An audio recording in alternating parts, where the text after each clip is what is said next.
whoa. Sorry, pal.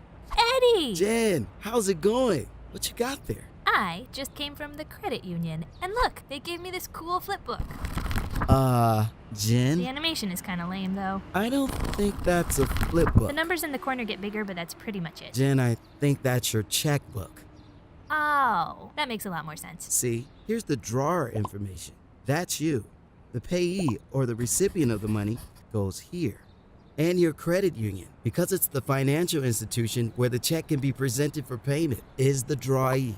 The dollar amount goes here, a memo goes here, and this is where you sign to issue the check.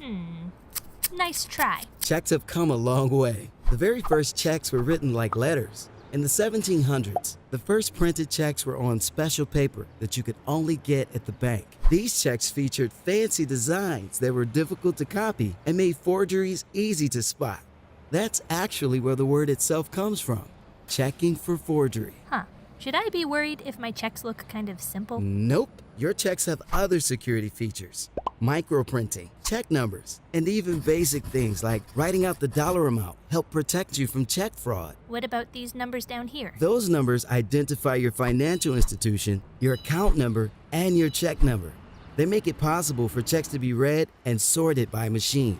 In the early days of checking, bank clerks would actually meet at the end of the day to exchange checks and settle the balances. These days, financial institutions send check images electronically to speed up the process. If everything is so speedy now, how come there's a waiting period when I deposit a check? The holding period is the amount of time it takes your financial institution to clear the check, meaning they verify the amount and transfer the money.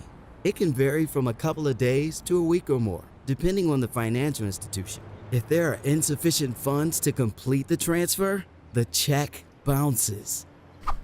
Not literally, Jen. Eddie, do you think checks are going to be around for much longer? They seem kind of old-fashioned, especially compared to stuff like debit cards and automatic payments. Checks aren't as popular as they once were, but they're still in use for things like payroll, rent, and utility bill payments. So knowing how to write a check and understanding the holding period is still an important part of balancing a checking account. Gotcha. Thanks, Eddie. You got it. Seriously, you gotta stop doing that.